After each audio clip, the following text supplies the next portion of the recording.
Okay عزیز طلباء، السلام علیکم ورحمۃ اللہ وبرکاتہ۔ میرا نام محمد طارق ہے، میں آپ کے اسلامیات کا استاد ہوں۔ عزیز طلباء، آج ہم نے اپنی اسلامیات کی کتاب حدیث نمبر 1 اس کا پہلا حصہ پڑھنا ہے، افضل الاعمال لا الہ الا اللہ۔ یہ میں نے لکھ دیا ہے افضل الاعمال لا الہ الا اللہ، اور اس کی مکمل حدیث جو ہے افضل الاعمال لا الہ الا اللہ و افضل الدعاء الاستغفار، و افضل الدعاء الاستغفار اس کو ہم نیکسٹ لیکچر کے اندر پڑھیں گے۔ آج ہم نے پڑھنا ہے افضل الاعمال لا الہ الا اللہ، اور اس کی ٹرانسلیشن کیا ہے؟ سب سے فضیلت والا عمل لا الہ الا اللہ ہے۔ سب سے فضیلت والا عمل لا الہ الا اللہ ہے۔ بیٹا، حضور اکرم صلی اللہ علیہ وسلم کی حدیث کے 2 حصے ہیں۔ پہلے حصے میں اللہ تعالیٰ کی توحید کے اقرار کو سب سے فضیلت والا عمل قرار دیا گیا ہے۔ یہاں کوشچن بنے گا بیٹا، کس عمل کو سب سے فضیلت والا عمل قرار دیا گیا ہے؟ کس عمل کو سب سے فضیلت والا عمل قرار دیا گیا ہے؟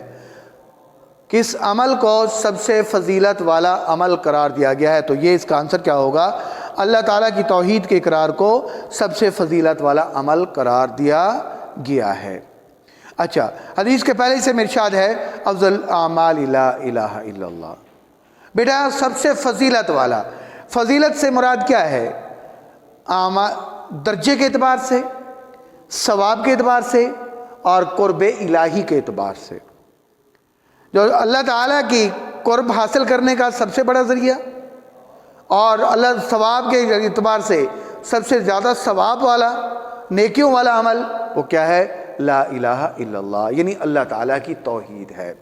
جیسے عزیز طلباء، ہم دیکھتے ہیں قرآن پاک کے اندر سورہ اخلاص کو ہم پڑھتے ہیں۔ سورہ اخلاص کے اندر اللہ تعالیٰ ارشاد فرماتے ہیں قل هو اللہ احد، میرے محبوب ان لوگوں سے کہہ دو کہ اللہ ایک ہے۔ کیا مقصد؟ کہ اس کی ذات کے اندر بھی کوئی شریک نہیں ہے، اس کی صفات کے اندر بھی کوئی شریک نہیں ہے، اور صفات کے تقاضوں کے اندر بھی کوئی شریک نہیں ہے۔ تو کہا اللہ، قل هو اللہ احد، کہہ دو کہ اللہ ایک ہے۔ لم یلد ولم یولد، لم یلد ولم یولد، نہ اس نے اپنی ذات سے کسی کو پیدا کیا ہے، اور نہ وہ خود کسی کی ذات سے پیدا ہوا ہے۔ اور یہاں عقیدہ یہودیت، نظریہ یہودیت اور نظریہ عیسائیت کو اللہ تعالیٰ نے ریجیکٹ کیا ہے، تو مسترد کیا ہے۔ عیسائیوں کا نظریہ ہے نا، قال مسیح ابن اللہ، عیسیٰ علیہ السلام جو ہیں اللہ کے بیٹے ہیں، اللہ کے بیٹے ہیں۔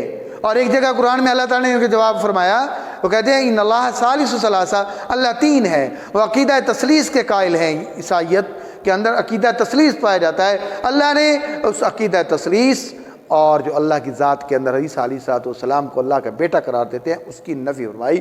پیغمبر ان سے کہہ دو کہ قل هو اللہ احد، اللہ ایک ہے۔ لم یلد ولم یولد، نہ اس نے اپنی ذات سے کسی کو پیدا کیا ہے، نہ اس کی ذات سے کوئی سے اس نے پیدا کیا ہے۔ تو یہ ہے اللہ کی ذات کے اندر کیا ہے؟ شرک۔ اگر کوئی یہ کہتا ہے، جیسے نظریہ یہودیت ہے، نظریہ یہودیت کیا ہے؟ وہ کہتے ہیں قالت الیہود عزیر ابن اللہ، یہودی کہتے ہیں عزیر علیہ السلام اللہ کے بیٹے ہیں۔ تو قرآن پاک کے اندر اللہ تعالیٰ نے عقیدہ یہودیت کو، جو نظریہ یہودیت ہے، اس کو بھی مسترد کیا ہے، فرمایا قل هو اللہ احد۔ یہ ہے اللہ کی ذات کے اندر شرک۔ اور دوسرا، اللہ کی صفات کے اندر شرک کیا ہے؟ کہ جو چیز، جو کام اللہ تعالیٰ کے ہیں، وہ کہنا کہ کسی بندے کے ساتھ متصف کر دینا، کسی آدمی کے ساتھ متصف کر دینا، کسی اللہ کی مخلوق کے ساتھ متصف کر دینا، کہنا کہ یہ کام وہ بھی وہ کرتا ہے، اگر یہ اللہ نے کرتا ہے تو اللہ کے رسول بھی کرتے ہیں، یا وغیرہ وغیرہ، اور فلاں پیر بھی کرتا ہے، فلاں چیز بھی کرتی ہے، فلاں چیز بھی کرتے ہیں، فلاں حیوان بھی کرتا ہے، فلاں جان بھی کرتے ہیں، فلاں کرتے ہیں، تو یہ بھی کیا بیٹا؟ شرک کہلاتا ہے۔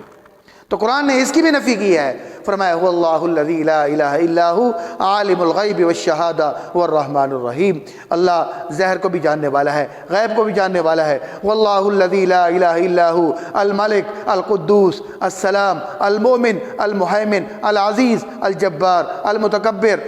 اور آگے فرمایا واللہ الخالق البارئ المصور له الاسماء الحسنى۔ یہ سارے کے سارے کیا ہے؟ یہ اللہ کی صفات ہیں۔ اور اللہ کی صفات کے اندر کہا کہ اللہ بھی پیدا کرتا ہے، میں بھی پیدا کرتا ہوں، نعوذ باللہ من ذالک، اللہ تو پیدا کرتا ہے، انسان کا پیدا کرتا ہے، تو یہ بھی کیا کہلاتا ہے؟ شرک کہلاتا ہے۔ یہ بھی شرک کہلاتا ہے۔ ایک ہے اللہ کی ذات کے اندر شرک، اور دوسرا ہے اللہ کی صفات کے اندر شرک، اور تھرڈ ہے اللہ کی صفات کے تقاضوں کے اندر شرک۔ اور اللہ کی صفات کے تقاضے کیا ہیں؟ مسبب الاسباب اللہ ہے، اللہ نے سبب پیدا کیا ہے، اور سبب کو کہہ کر یہ کہنا کہ اس کی وجہ سے یہ سارا کچھ ہوا ہے، تو یہ کیا ہے؟ صفات کے تقاضوں کے اندر شرک ہے۔ تو قرآن کے اندر اللہ تعالیٰ فرماتا ہے انما المشرکون نجس، جو اللہ کی ذات کے اندر شرک کرتا ہے، یا اللہ کی ذات صفات کے اندر شرک کرتا ہے، یا اللہ کی صفات کے تقاضوں کے اندر شرک کرتا ہے، اللہ نے اس کو ناپاک قرار دیا ہے، اللہ نے اس کو نجس قرار دیا ہے، پلید قرار دیا ہے، اور فرمایا ان اللہ لا یغفر ان یشرک بہ ویغفر ما دون ذلک لمن یشاء۔ اللہ کہتا ہے میں مشرک کے علاوہ جتنے گناہ گار ہیں سب کو بخش سکتا ہوں، لیکن کبھی مشرک کی بخشش نہیں ہوگی۔ تو فرمایا توحید کو اللہ تعالیٰ نے سب سے، اللہ کے نبی صلی اللہ علیہ وسلم نے توحید کو، اللہ کی توحید کو سب سے فضیلت والا عمل قرار دیا، اور اللہ کی توحید کا اقرار کیا ہے؟ لا الہ الا اللہ ہے۔ اب دیکھیں بیٹا، یعنی اللہ کے سوا کسی کو دوسرے کو معبود نہ ماننا، الہ سے مراد معبود ماننا، یعنی الہ سے مراد ایسی ذات ہے جس سے بے پناہ محبت ہو، جس سے بے پناہ عقیدت ہو، اور جس کی عبادت کی جائے اس کو ہم کیا کہتے ہیں؟ الہ کہتے ہیں۔ یہاں میں نے کوشچن بنا لکھا دیا ہے، الہ سے کون سی ذات مراد ہے؟ الہ سے مراد ایسی ذات جس سے بے پناہ محبت ہو اور عقیدت ہو، اور وہ کس کی ذات ہے؟ اور جس کی عبادت کی جائے وہ اللہ کی ذات ہے۔ یہ اس کا آنسر ہے۔ بات سمجھ آ رہی؟ اور اللہ تعالیٰ کو الہ ماننے کا تقاضا کیا ہے؟ اللہ کو، اللہ کے یعنی اللہ کے سوا کسی دوسرے کو الہ نہ ماننے کا اقرار اپنے عمل سے اس عقیدے کا اظہار سب سے فضیلت والا عمل قرار دیا گیا ہے۔ اللہ کو الہ ماننے کا تقاضا یہ ہے کہ جس نے ہمیں پیدا کیا، ہمیں عقل دی، بصیرت دی، نہ ہمیں صرف زندگی دی بلکہ زندگی کی تمام نعمتیں دی، تو ہمیں چاہیے کہ ہم قول و فعل میں اسی ذات کو الہ مانیں، اس کی عبادت کریں، اور اسی سے سب سے زیادہ محبت کریں۔ یہ ہے اللہ تعالیٰ سے کیا ہے؟ اللہ تعالیٰ کو الہ ماننے کا تقاضا۔